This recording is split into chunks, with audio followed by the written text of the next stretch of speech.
안녕하세요. 야담과부입니다. 옛날 옛적 달빛 고운 밤이면 어른들도 아이들처럼 마음이 설렜다지요. 마을 어귀 장독대 옆 바람 따라 전해지던 이야기들. 이곳은 잊혀진 옛 이야기를 다시 불러오는 곳. 저희 야담과부와 함께 조선의 뒷골목에서 속삭이던 비밀 이야기. 지금부터 들려드릴게요. 이야기 시작합니다. 때는 조선 중기 인조 임금께서 왕위에 오르신 지 3년째 되던 해의 일이었습니다. 한양에서 사흘 길을 걸어야 닿는 깊은 산골 지리산 자락의 작은 마을에 소문난 명의가 한 분 살고 계셨지요. 마을 사람들은 그분을 산골 신선이라 불렀답니다. 어떤 병이든 단 한 번 손을 대면 낫게 하신다 했으니까요. 그런데 이상한 일이었습니다.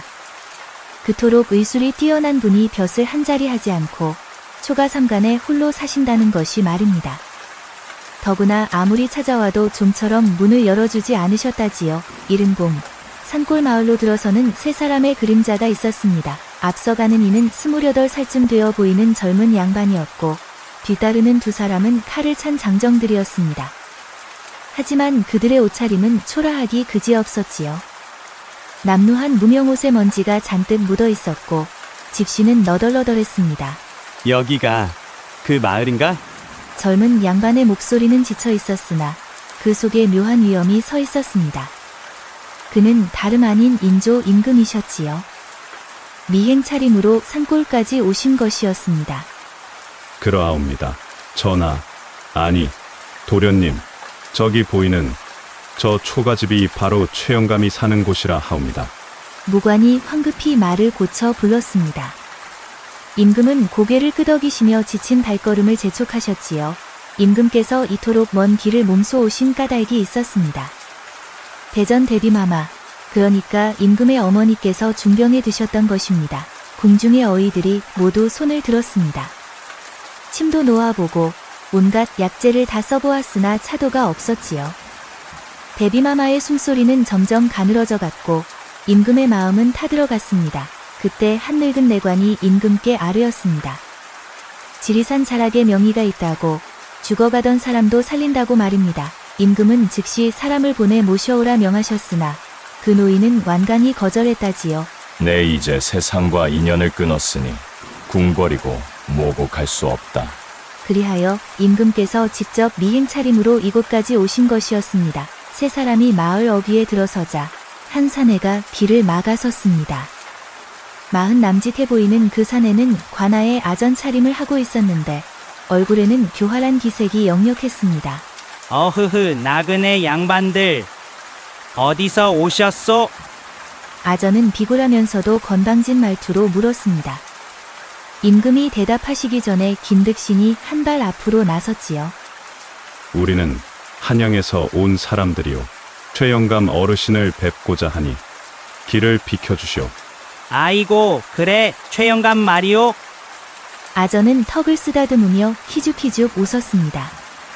그 웃음에는 악의가 가득했지요. 참 곤란하게 됐구먼. 최영감 양반은 말이오, 아무나 만나주는 분이 아니시거든. 그것도 한양에서 왔다고? 더더욱 안 되지. 그 양반 한양 사람들을 몹시 싫어하신단 말이오. 그럼 어찌해야 만날 수 있겠소? 임금께서 조심스레 물으셨습니다. 아전의 눈이 반짝 빛났지요. 글쎄 말이오. 혹시 그 양반 비위를 맞춰줄 만한 게 있다면 모를까? 이를테면 아전은 손가락을 비비며 노골적으로 뇌물을 요구했습니다. 김득신의 얼굴이 붉게 달아올랐고 허리춤에 칼자루를 움켜쥐었습니다. 이 무례한 놈이 그만! 임금께서 조용히 말리셨습니다. 그리고는 품속에서 은자 몇 냥을 꺼내 아전에게 건네셨지요. 이것으로 부족하지 않겠소? 어이구, 양반 나으리 눈썰미가 좋으시구려. 자, 그럼 이쪽으로 따라오시구려. 아전은 은자를 품에 넣으며 비굴하게 웃었습니다. 세 사람을 앞장서서 산길을 오르기 시작했지요. 산길은 험했습니다. 좁은 오솔길을 한참이나 올라가니 작은 계곡 옆에 초가집 한 채가 외로이 서 있었습니다. 집은 낡았지만 깨끗하게 관리되어 있었고 마당에는 약초를 말리는 시렁이 놓여 있었지요. 그런데 임금의 눈에 이상한 것이 띄었습니다. 초가집 처마 밑에 걸려있는 빛바랜 나무 현판이었습니다. 거기에는 이렇게 쓰여 있었지요. 망우당, 근심을 잇는 집. 최영감, 손님이 왔소. 한양에서 왔다는데 은자도 푸짐하게 가지고 왔소이다. 잠시 침묵이 흘렀습니다. 그러더니 안에서 낮고 쉰 목소리가 들려왔지요. 돌아가시게. 난 아무도 만나지 않네. 아이고, 영감 양반, 먼 길을 왔다는데 그러시면 쓰나? 이 사람들 나한테 은자를 주고 온 사람들이요. 그 은자, 자네가 가지게. 난 돈이 필요 없네. 어서 돌아가시게. 목소리는 단호했습니다. 아전이 난감한 표정을 지으며 임금을 돌아보았습니다. 최영감 어르신, 소인의 이름은 이충이라 하옵니다. 한양에서 왔고 어머니가 위독하여 살려주실 분을 찾아 이곳까지 왔습니다. 부디 문을 열어주십시오. 임금께서는 가명을 대시며 간곡히 청하셨습니다. 다시 침묵이 흘렀습니다. 한참 후 문이 천천히 열렸습니다. 문틈으로 드러난 것은 칠수는 넘어 보이는 노인의 얼굴이었습니다. 흰 수염이 가슴까지 내려왔고 얼굴에는 깊은 주름이 패여 있었습니다. 하지만 그 눈빛만은 형언할 수 없이 슬펐습니다. 마치 평생의 한을 품은 듯한 깊고 어두운 슬픔이 고여 있었지요. 한양에서 왔다고 했나? 그렇습니다. 어르신, 돌아가게. 나는 한양 사람을 돕지 않네. 특히나 양반이라면 더더욱. 임금의 옷차림은 초라했지만 그 기품과 말씨에서 양반 출신임을 숨길 수 없었습니다. 노인은 그것을 단번에 알아본 것이지요. 어르신, 제발 부탁드립니다. 어머니가 죽어가고 있습니다. 세상에 죽어가는 어미는 많네. 내가 다 살릴 수는 없지 않은가? 노인의 목소리에는 냉기가 서려 있었습니다. 그리고는 다시 문을 닫으려 했지요. 그럼 제가 이곳에 머물며 일을 거두겠습니다. 품삯은 받지 않겠습니다. 그저 어르신의 마음을 돌릴 때까지 곁에 있게 해주십시오. 노인이 멈칫했습니다. 임금의 눈빛에서 진심을 읽었기 때문이었지요. 하고 싶은 대로 하게. 하지만 내 마음이 변할 거라 기대하지는 말게. 노인은 그렇게 말하고는 문을 닫아버렸습니다. 박서방은 실망한 표정으로 혀를 찼습니다. 내가 뭘 했소? 그 양반 고집은 돌보다 세다니까. 자, 이제 포기하고 돌아갑시다. 아니요. 나는 여기 남겠소. 자네들은 한양으로 돌아가 대비마마. 아니, 어머니께 제가 곤명이를 모시고 돌아갈 것이라 전하게. 임금은 두 무관에게 명하셨습니다. 김득신이 걱정스러운 얼굴로 아뢰었습니다. 전하, 이곳에 혼자 계신다는 것은 너무 위험하옵니다. 괜찮네. 오히려 혼자 있는 것이 노인의 경계심을 누그러뜨릴 것이네. 어서 가게. 두 무관은 마지못해 절을 올리고 산을 내려갔습니다.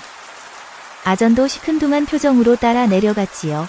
임금은 홀로 남아 최영감의 집 앞마당에 자리를 잡았습니다. 봄바람은 아직 차가웠고 해는 서산으로 기울어가고 있었지요. 그날 밤 임금은 처마 밑에서 떨며 밤을 지새웠습니다. 하지만 그보다 더 추운 것이 있었습니다. 초가집 안에서 들려오는 노인의 낮게 흐느끼는 소리였습니다. 연아야. 노인은 밤새도록 누군가의 이름을 불렀습니다. 그 목소리에는 형언할 수 없는 그리움과 애절함이 묻어 있었지요. 다음 날 동이 틀 무렵이었습니다. 임금은 차가운 땅에서 잠을 설치다가 문득 눈을 떴습니다. 초가집 굴뚝에서 연기가 피어오르고 있었지요. 노인이 일찍 일어나 불을 지핀 것이었습니다. 임금은 몸을 일으켜 마당의 우물로 갔습니다. 차디찬 물로 세수를 하고 마당을 쓸기 시작했지요. 한참 후 노인이 문을 열고 나왔습니다. 자네, 아직도 있었나? 약속드렸습니다. 어르신의 마음이 돌아설 때까지 이곳에 머물겠다고. 참 고집도 세구먼. 노인은 피식 웃었습니다. 그러나 그 웃음에는 여전히 서늘함이 남아 있었지요. 배고프겠네. 안으로 들어오게. 아침이나 먹게 하지. 임금은 조심스럽게 노인을 따라 집 안으로 들어갔습니다. 방 안은 깨끗했지만 쓸쓸했습니다. 가구라고는 낡은 문갑 하나와 이부자리뿐이었지요. 그런데 임금의 시선이 한 곳에 멈췄습니다. 벽에 걸린 낡은 관복과 사모, 그리고 먼지가 수북이 쌓인 홀패가 보였던 것입니다. 관직에 있던 사람만이 가질 수 있는 물건들이었지요. 어르신께서는 벼슬을 하셨던 분이십니까? 노인은 관복을 물끄러미 바라보더니 쓸쓸하게 웃었습니다. 그건 먼 옛날 일일세. 이제는 아무 의미 없는 허울뿐인 물건이지. 그런 물건을 버리지 않으시고 간직하고 계시는 까닭이 있으십니까? 그건 노인은 말을 멈췄습니다. 그리고는 잠시 망설이더니 천천히 입을 열었지요. 그것은 내 아내의 유품일세. 아내분의 유품이십니까? 그래, 그 사람이 내가 억울한 누명을 쓰고 끌려가던 날 내 관복을 꼭 쥐고 있었지. 여보, 당신은 결백하오. 반드시 이 옷을 다시 입는 날이 올 것이오라고 말하면서 말일세. 노인의 목소리가 떨렸습니다. 그 눈가에 눈물이 맺혔지요. 임금은 더 이상 묻지 않았습니다. 노인의 아픔이 얼마나 깊은지 느낄 수 있었기 때문입니다. 두 사람은 말없이 죽을 먹었습니다. 노인이 끓인 죽은 담백했지만 어딘가 쓸쓸한 맛이 났지요. 식사를 마친 후 노인은 약초를 캐러 산에 간다며 집을 나섰습니다. 임금은 혼자 남아 집 안팎을 정리하기 시작했지요. 그날 저녁 노인이 약초 바구니를 들고 돌아왔습니다. 임금이 깨끗하게 정리해 놓은 마당을 보고는 놀란 표정을 지었지요. 이걸 다 자네 혼자 했나? 별일 아닙니다, 어르신. 고맙네. 노인은 처음으로 부드러운 표정을 지었습니다. 그리고는 임금에게 말했지요. 오늘 밤은 안에서 자게.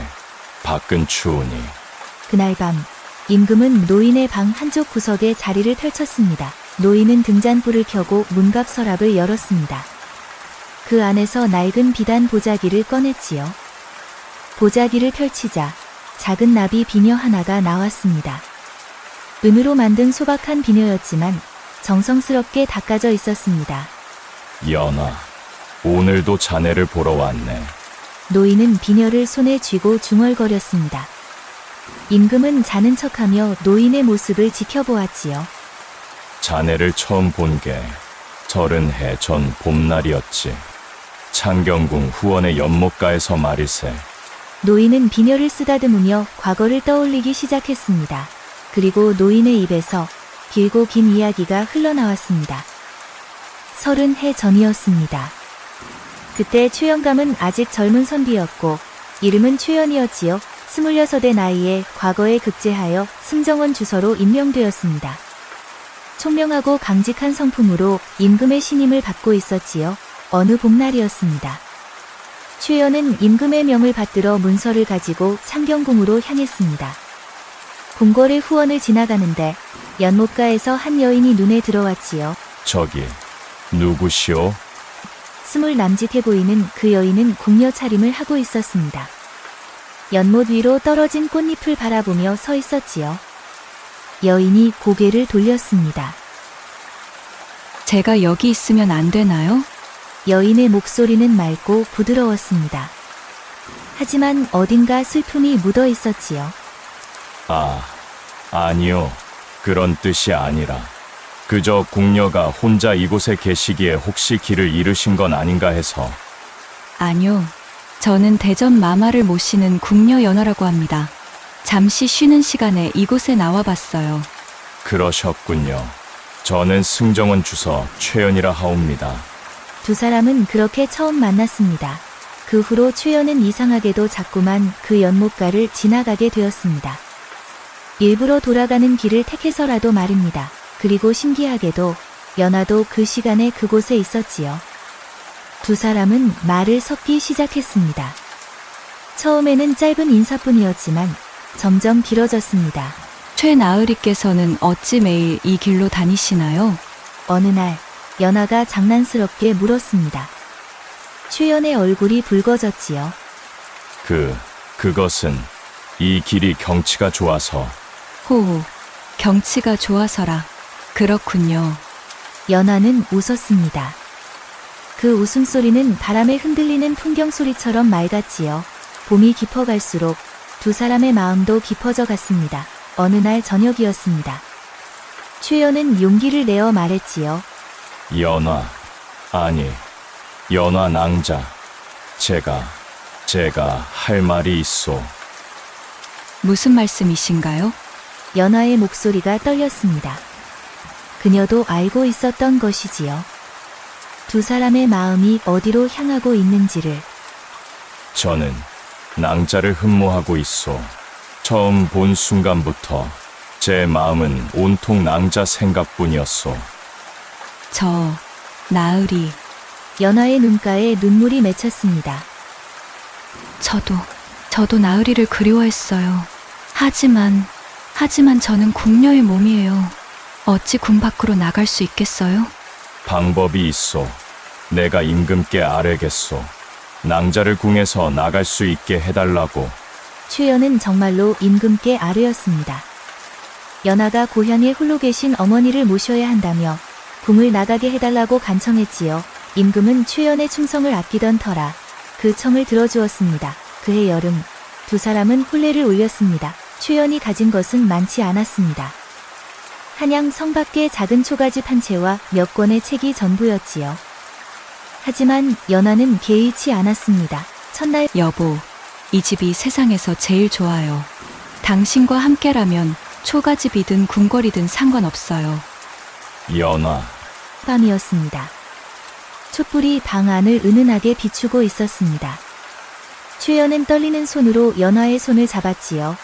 내가 낭자를 평생 지키겠소. 단 하루도 눈물 흘리게 하지 않겠소.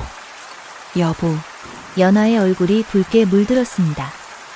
그녀는 고개를 숙인 채 작은 목소리로 말했지요. 저도 당신만 바라보며 살겠어요. 이 몸이 다하는 날까지. 두 사람은 서로를 마주 보았습니다. 촛불이 흔들릴 때마다 그림자도 함께 흔들렸지요. 최연은 연하의 머리에 꽂힌 은비녀를 천천히 빼냈습니다. 나비 모양의 작은 비녀였습니다. 연하의 긴 머리카락이 어깨 위로 흘러내렸지요. 당신은 정말 아름답소. 최연의 목소리는 떨리고 있었습니다. 연하는 수줍게 웃으며 대답했지요. 여보, 부끄러워요. 두 사람은 서로를 껴안았습니다.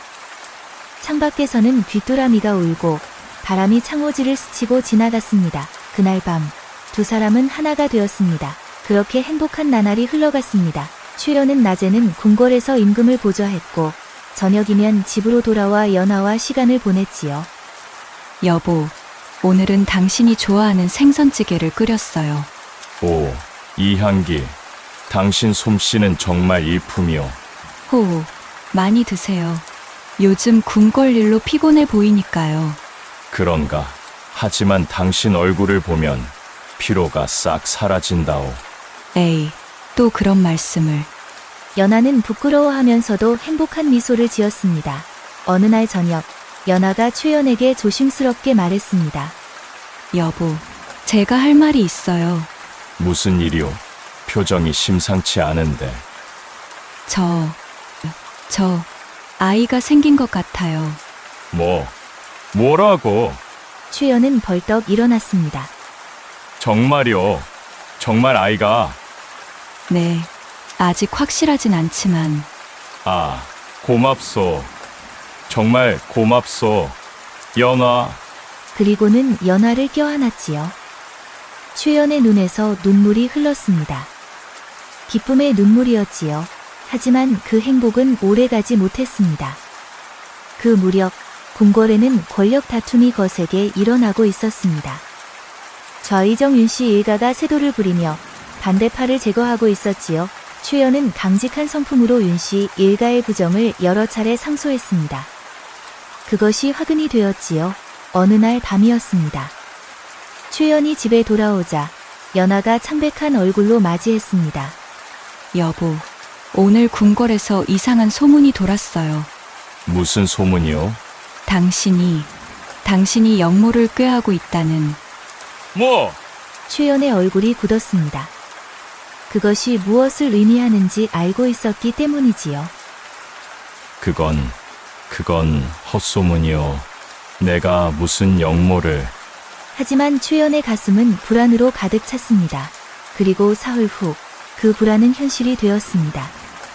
한밤중에 포졸들이 들이닥쳤습니다. 승정원 주서 최연, 영모를 꾀한 죄로 체포한다. 무슨 소리요. 나는 영모 같은 것 한 적 없소. 말이 많군. 어서 끌고 가라. 포졸들이 최연을 결박했습니다. 연하가 달려들었지요. 안 돼요. 우리 남편은 역적이 아니에요. 제발 보내주세요. 연하는 포졸의 다리를 붙잡고 울부짖었습니다. 하지만 포졸은 거칠게 그녀를 밀쳐냈지요. 연화, 괜찮소. 내 결백이 밝혀질 것이오. 당신은 몸 조심하시오. 아이를 부탁하오. 여보! 최연은 끌려갔습니다.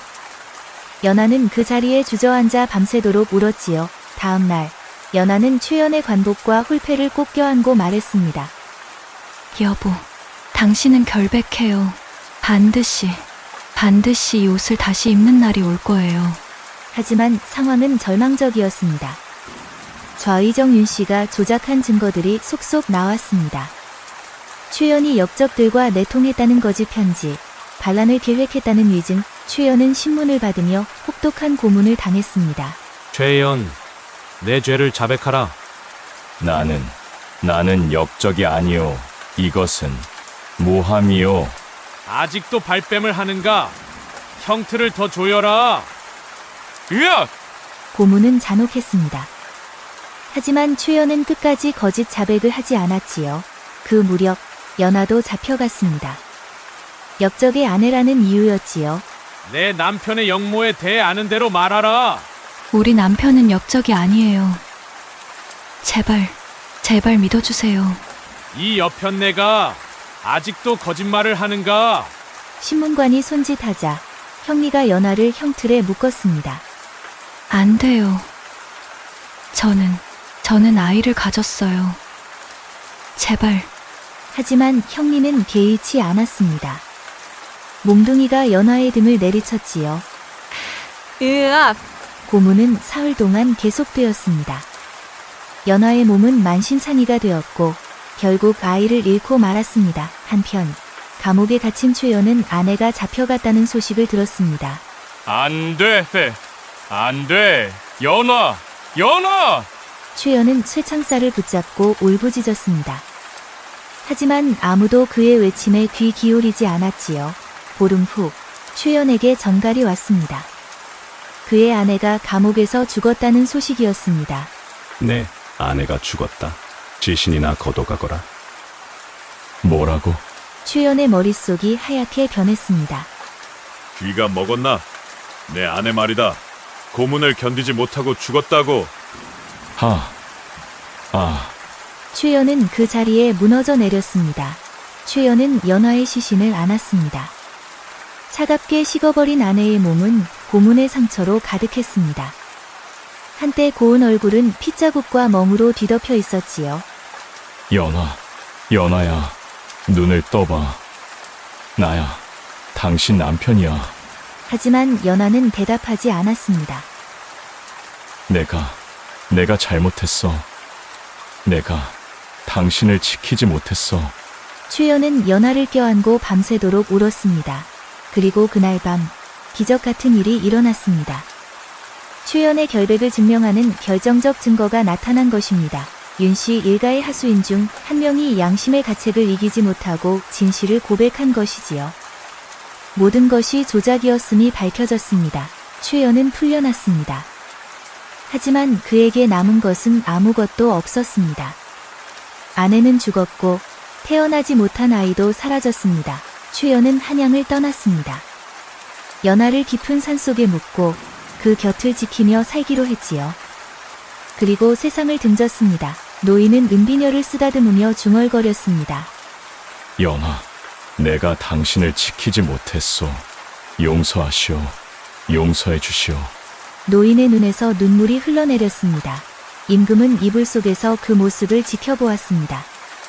가슴이 먹먹했지요. 이토록 큰 한을 품고 사셨구나.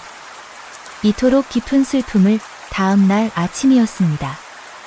임금은 일찍 일어나 마당을 정리했습니다. 노인은 여전히 방 안에서 나오지 않았지요. 해가 중천에 떠올랐을 때 노인이 문을 열고 나왔습니다. 눈가가 붉게 부어 있었습니다. 어르신, 아침 진지 드셨습니까? 아직. 제가 죽을 끓이겠습니다. 안으로 들어가 계십시오.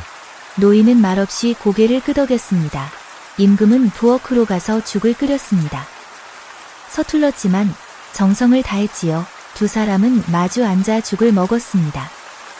한참을 침묵이 흐르다가 노인이 먼저 입을 열었습니다. 자네, 간밤에 내 이야기를 들었겠지. 죄송합니다. 엿들을 작정은 아니었으나 괜찮네.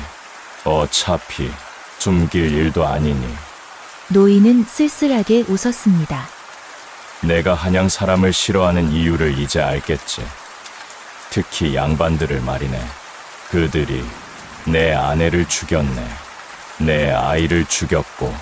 어르신, 하지만 자네는 다른 것 같네. 사흘 동안 자네를 보니 진심으로 어머니를 구하고 싶어 하는 것 같더군. 그렇습니다.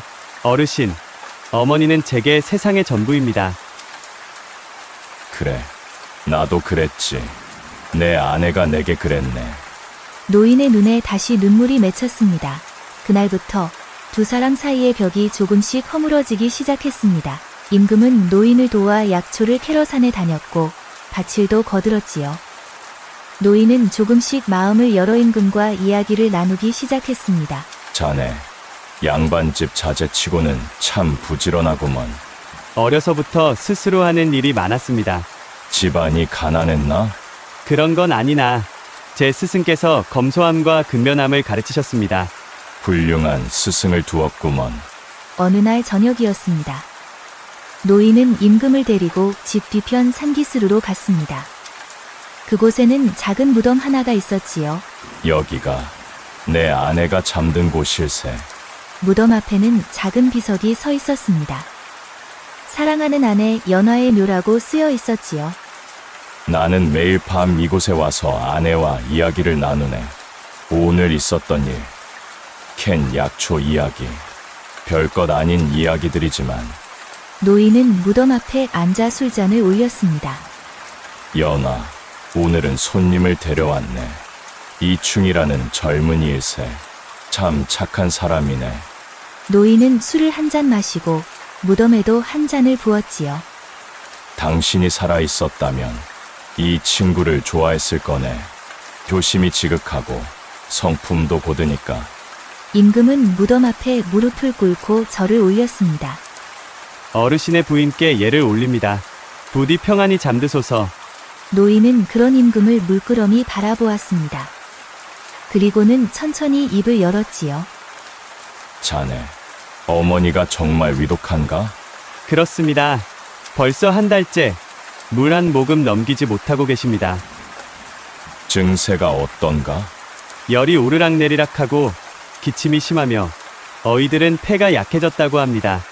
노인은 잠시 생각에 잠겼습니다. 그런 증세라면 내가 아는 약이 하나 있네. 정말입니까? 하지만 약재를 구하기가 쉽지 않네.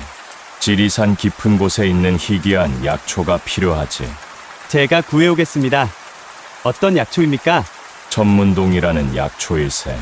산삼보다 귀한 것이지. 하지만 위험하네.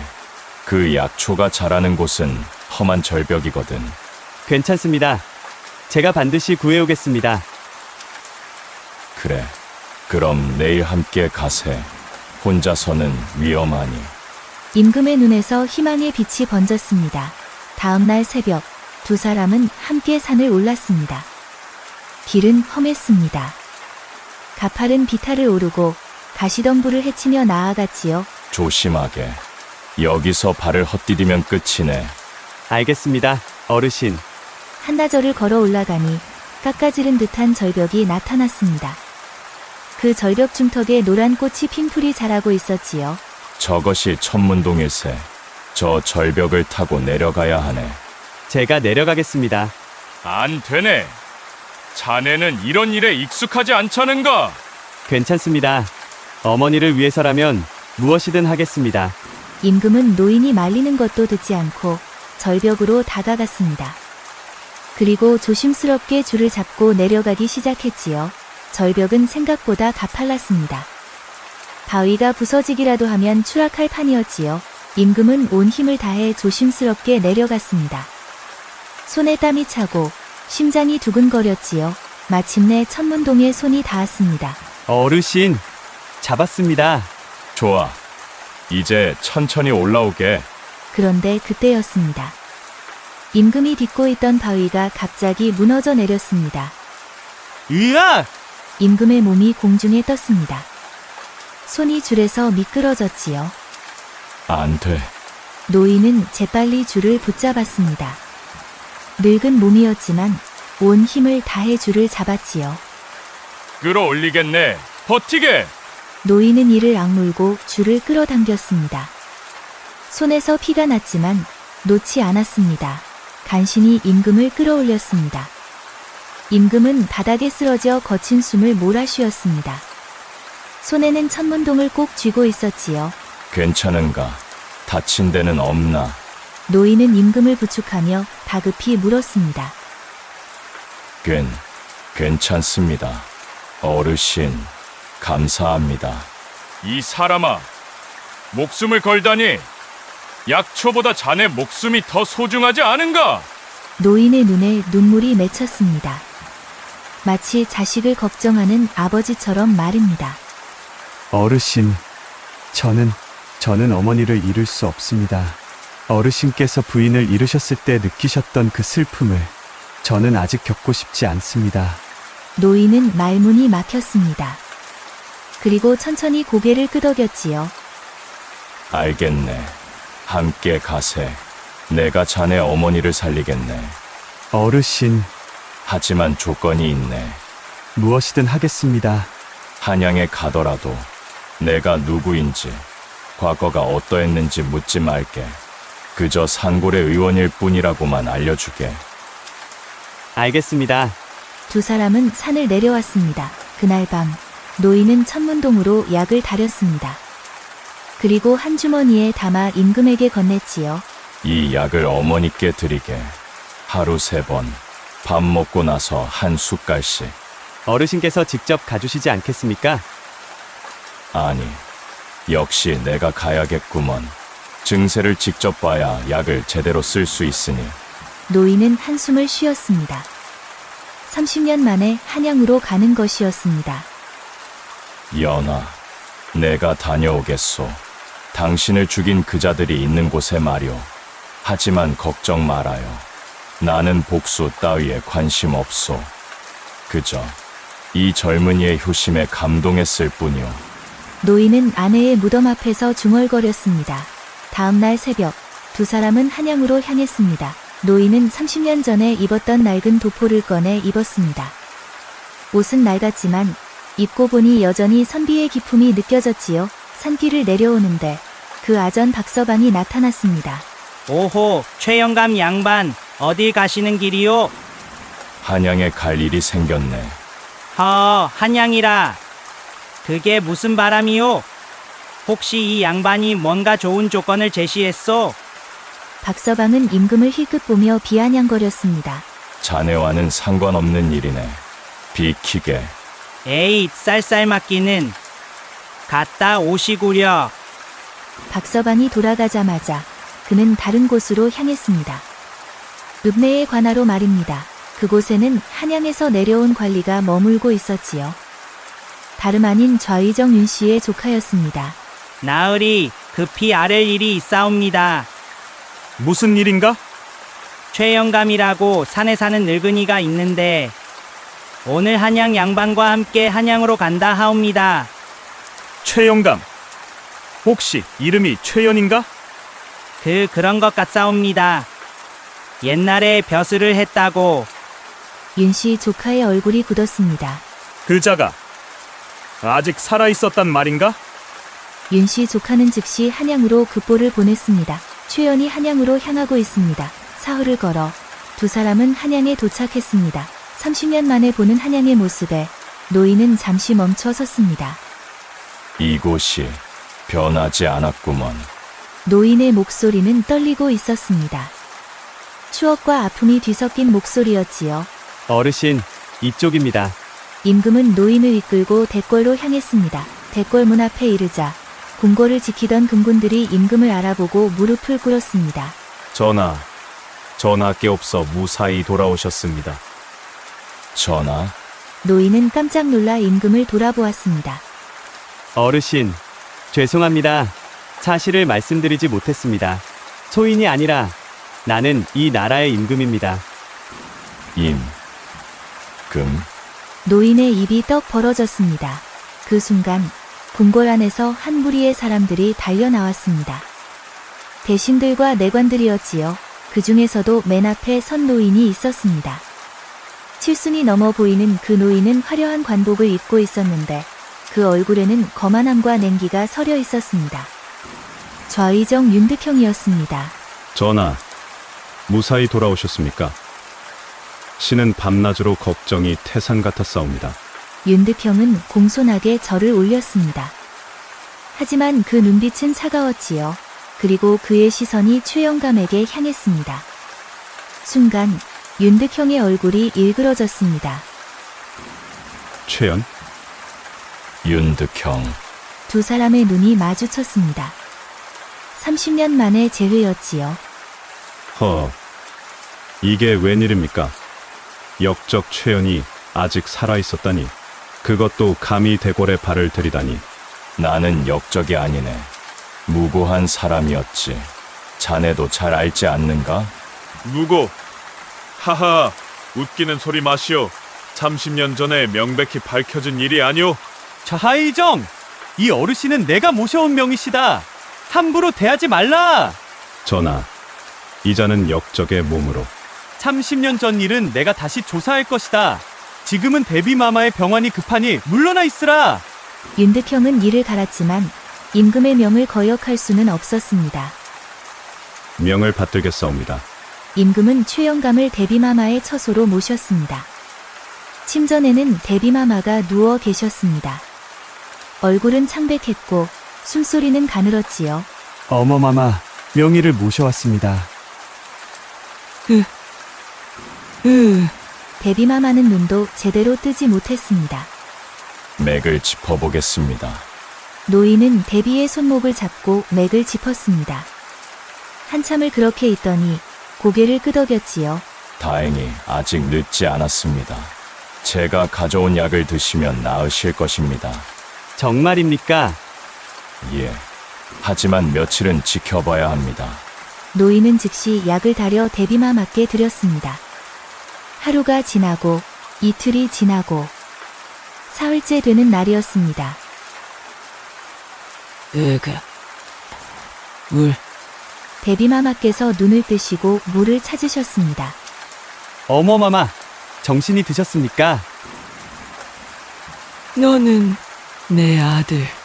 대비마마는 약한 목소리로 말씀하셨습니다.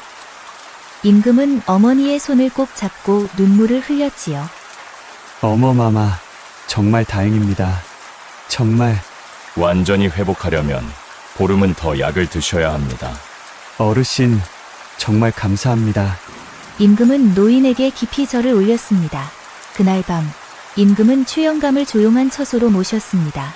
어르신, 제가 여쭙고 싶은 것이 있습니다. 30년 전 일을 묻고 싶으신가? 그렇습니다. 오늘 윤득형의 반응을 보니 분명 뭔가 있는 것 같습니다. 노인은 긴 한숨을 쉬었습니다. 전하, 신은 억울합니다. 30년 전 신은 영모를 꾀한 적이 없습니다. 다만 윤득형 일가의 비리를 상소했을 뿐입니다. 그 비리가 무엇이었습니까? 윤득형이 국고를 횡령하고 뇌물을 받았습니다. 신이 증거를 모아 선왕께 아뢰려 했지요. 그러자 윤득형이 선수를 쳤습니다. 신을 영모죄로 모함한 것입니다.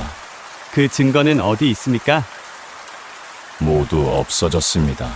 진이 잡혀가던 날 집이 불에 탔지요. 의도적으로 지른 불이었습니다. 임금의 얼굴이 굳었습니다. 내가 다시 조사하겠습니다. 반드시 진실을 밝혀내겠습니다. 전하, 괜찮습니다. 신은 이미 세상을 등진 몸, 복수 같은 것에 관심이 없습니다.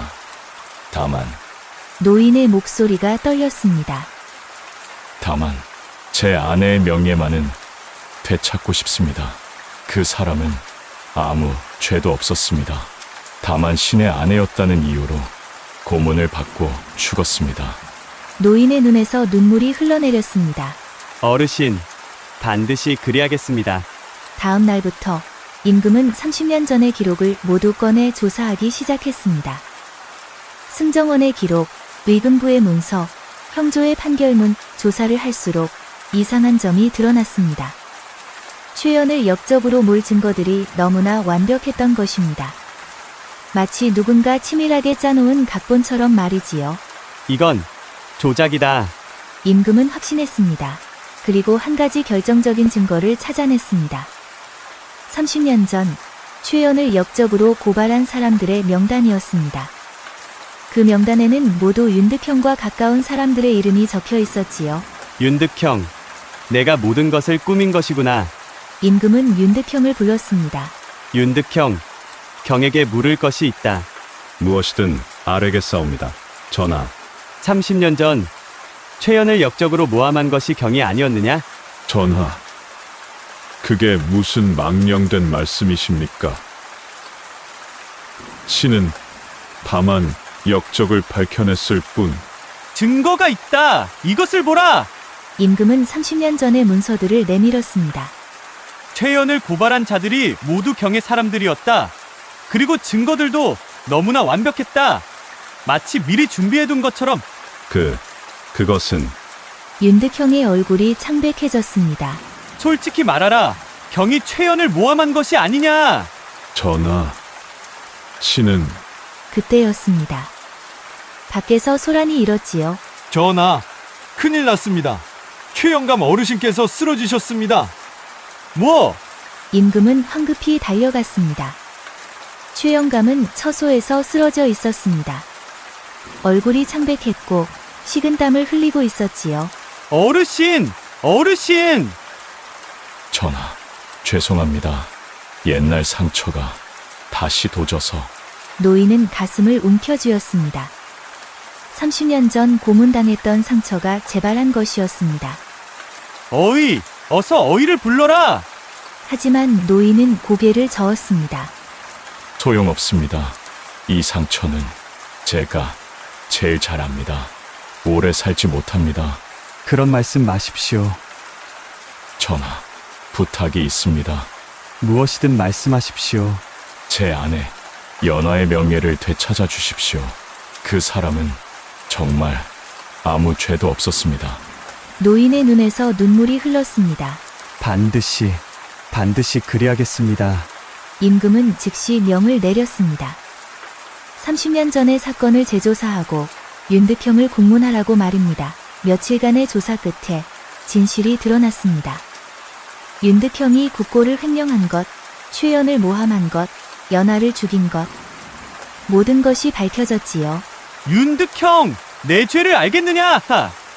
전하, 용서하여 주옵소서. 신이 잘못했사옵니다.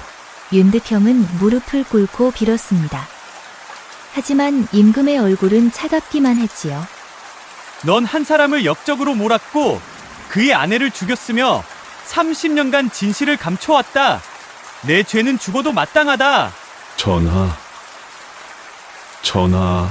윤득형에게 사약을 내린다. 윤득형은 끌려나가며 울부짖었습니다. 하지만 아무도 그를 동정하지 않았지요.